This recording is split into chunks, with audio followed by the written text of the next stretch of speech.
First question में क्या है, लेंथ ऑफ एंटीना जो होता है वो लैम्डा अपॉन 4 होता है। तो लैम्डा की value 4 times length of antenna, 4 times 25 100 metre answer.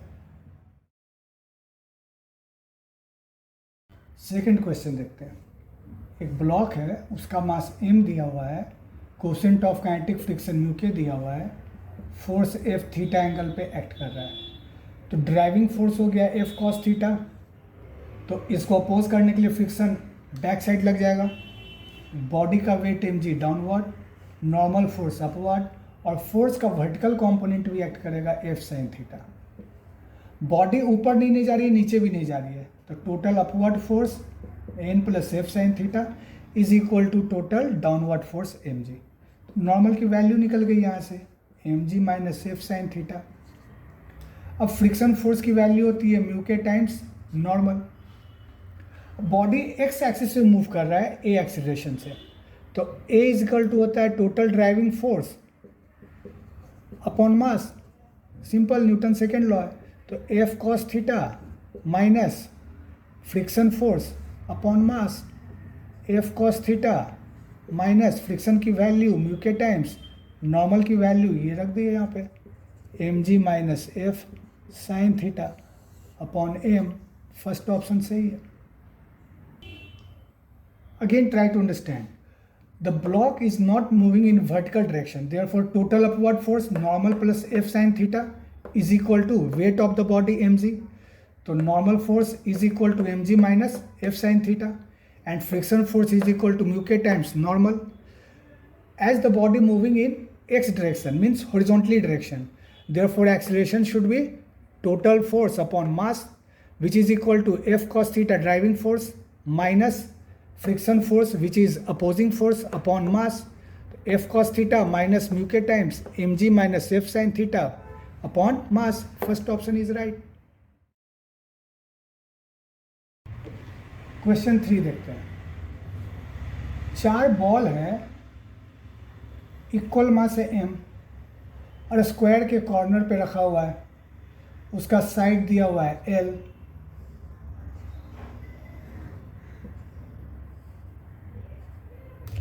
और ABCD इसका नाम दिया हुआ है। तो BD एक डायगोनल हो गया। मोमेंट ऑफ इनर्शिया निकालना है जो A से पास कर रहा है वो एक्सिस और BD के पैरेलल है। तो अब देखो यहाँ से भी डायगोनल मिला दो, तो ये हो गया एंगल 45 और इस डायगोनल पे ये 90 डिग्री है, तो ये भी एंगल हो गया 45 डिग्री। ये साइड L है, तो B का परपेंडिकुलर डिस्टेंस इस एक्सिस से L sin 45 हो गया। D का भी डिस्टेंस इस एक्सिस से L sin 45 हो गया। ये परपेंडिकुलर डिस्टेंस है, परपेंडिकुलर डिस्टेंस है D का, ये है B का, और C का डिस्टेंस जो है वो क्या है, diagonal, means √2L of a square. अब मोमेंट ऑफ इनर्शिया का फॉर्मूला होता है mass multiply perpendicular distance whole square. तो moment of inertia about an axis A, तो A का डिस्टेंस तो 0 हो गया, तो इसका तो वैल्यू ही 0 हो गया मोमेंट ऑफ इनर्शिया। B के लिए m L sin 45 whole square, D के लिए भी वही वैल्यू है तो 2 से मल्टीप्लाई, C के लिए mass m √2L whole square, total value हो गई m L upon √2 whole square multiply 2 plus m 2L square, m L square upon 2 multiply 2 plus 2mL square which is equal to mL square plus 2mL square 3mL square. First option सही है। Again try to understand. 4 balls of equal mass m are placed at the corner of a square of side L, and we have to find moment of inertia about an axis which is passes through A, but this axis should be parallel to BD. So we have to find perpendicular distance of every ball from this axis. So distance of A is 0, therefore moment of inertia of A is 0. Distance of B is L sin 45 degree, mass L sin 45 whole square. As distance of B is also L sin 45, so we should multiply by 2. And distance of C, which is diagonally opposite corner, so M root 2L whole square. This one is calculated, you will get 3ml square. First option is correct. Question 4 देखते हैं. Incident ray है, इसकी energy जो है वो H और incident frequency new. ये frequency जो है वो एनोड पे पड़ रहा है, ये मेटल का प्लेट है, तो मिनिमम एनर्जी चाहिए जो इससे इलेक्ट्रॉन निकाले. तो इलेक्ट्रॉन निकलने के लिए मिनिमम एनर्जी जो होती है वो होती है H threshold frequency new not. ये एनर्जी ज़्यादा होनी चाहिए इससे, तभी इलेक्ट्रॉन निकलेगा, अदरवाइज इलेक्ट्रॉन नहीं निकलेगा. ये आइंस्टीन का फोटो इलेक्ट्रिक इफेक्ट यही है. अब ये सेटअप समझ लो. ये एक बैटरी है, इसका पोटेंशियल डिफरेंस V है, तो इसका नेगेटिव टर्मिनल कैथोड से जुड़ा हुआ रहेगा, तभी नेगेटिव में अपोज होगा, मतलब अपोज फोर्स लगेगा, तभी इलेक्ट्रॉन के काइनेटिक एनर्जी को ये रोक पाएगा. तो मिनिमम एनर्जी यानी मिनिमम बैटरी जो है उसका पोटेंशियल डिफरेंस कितना होना चाहिए कि इलेक्ट्रॉन के फ्लो को जस्ट स्टॉप कर दे, इसलिए इसका नाम स्टॉपिंग पोटेंशियल है. तो आइंस्टीन का फॉर्मूला क्या है? Kinetic energy is equal to incident energy H nu minus threshold energy H nu naught. तो काइनेटिक एनर्जी की जगह ही electron into stopping potential difference V, H nu minus H nu naught. तो stopping potential हो गया H nu upon E minus H nu naught upon E. तो ये जो फ्रीक्वेंसी है ये इंसिडेंट फ्रीक्वेंसी है, ये दो इंसिडेंट रे की फ्रीक्वेंसी है. स्टॉपिंग पोटेंशियल इसी का फंक्शन है. H कांस्टेंट है, E कांस्टेंट है, थ्रेशोल्ड फ्रीक्वेंसी कांस्टेंट है. इसका मतलब V जो है वो इंसिडेंट फ्रीक्वेंसी पे डिपेंड कर रहा है. ऑप्शन 3.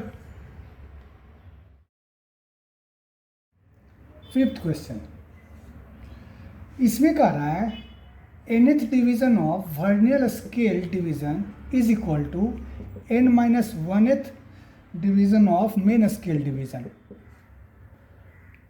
तो वर्नियर स्केल डिवीजन कितना हो जाएगा?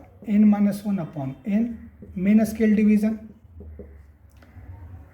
अब लिस्ट काउंट का फॉर्मूला होता है 1 MSD माइनस 1 VSD.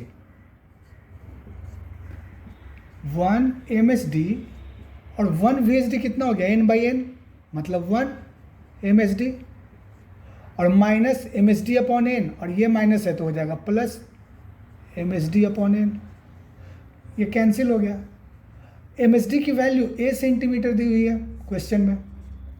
mm में आंसर निकालना है तो 10A mm हो गया अपॉन n. सेकेंड ऑप्शन सही है. फिर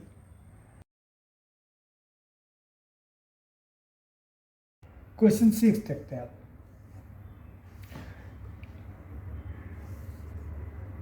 पहले इसमें XY एक्सिस बना लो और Z एक्सिस, क्योंकि ये 3D का सवाल है. EM वेव जो होता है वो एक्चुअली लाइट वेव ही ले लो यहाँ पे. अब ये पॉइंट, इसी पॉइंट पे कह रहा है कि मैग्नेटिक फील्ड जो है वो Z एक्सिस में है, Z कैप, और लाइट की स्पीड मतलब इलेक्ट्रोमैग्नेटिक वेव की स्पीड वो Y एक्सिस में है, मतलब Y कैप.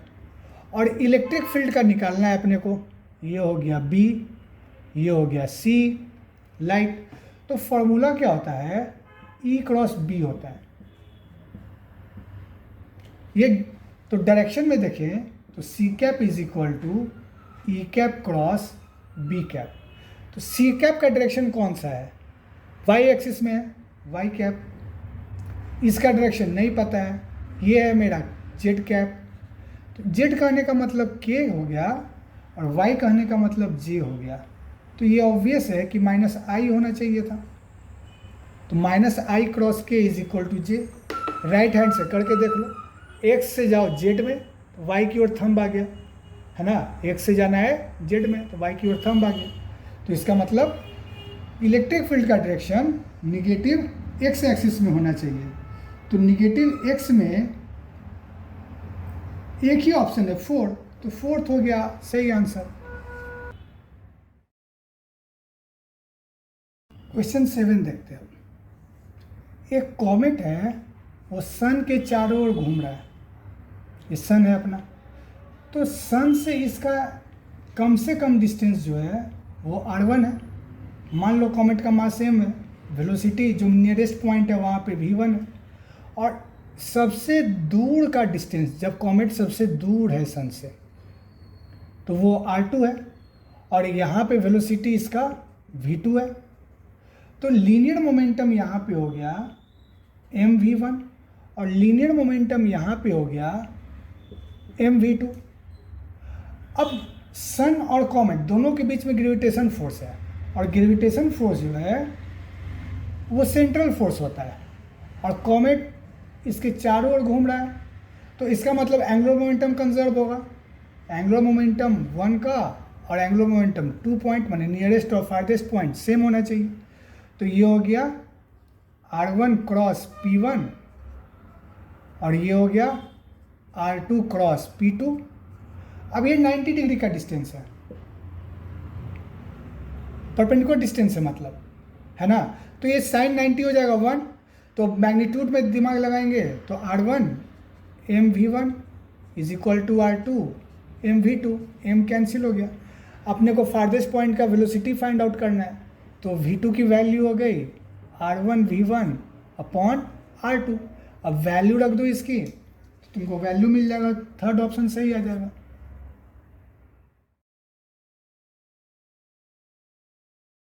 क्वेश्चन 8, इसमें क्या कह रहा है, एक सर्कल है और इसमें ग्रूव बना हुआ है, मतलब एक छोटा सा होल बना हुआ है, और इसके बाउंड्री पे एक वॉल है, वर्टिकल वॉल है। अब ब्लॉक जो है वो यहीं पे रखा हुआ है, इसका मास m है, और ये ओमेगा एंगुलर वेलोसिटी से रोटेट कर रहा है। तो ऑब्वियस है इसका लीनियर वेलोसिटी v होगा। तो मास m है तो सेंट्रीफ्यूगल फोर्स कितना लग गया, mv square upon r। r इसका डिस्टेंस है जो क्वेश्चन में दिया हुआ है 20 सेंटीमीटर, मीन्स 0.2 मीटर, और ब्लॉक का मास दिया हुआ है 200 ग्राम, मीन्स 0.2 kg।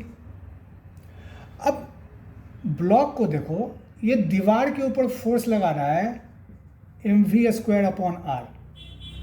तो ये दीवार जो है ये भी तो इसके ऊपर नॉर्मल फोर्स लगा देगा। तो नॉर्मल की वैल्यू हो गई mv स्क्वायर अपॉन r।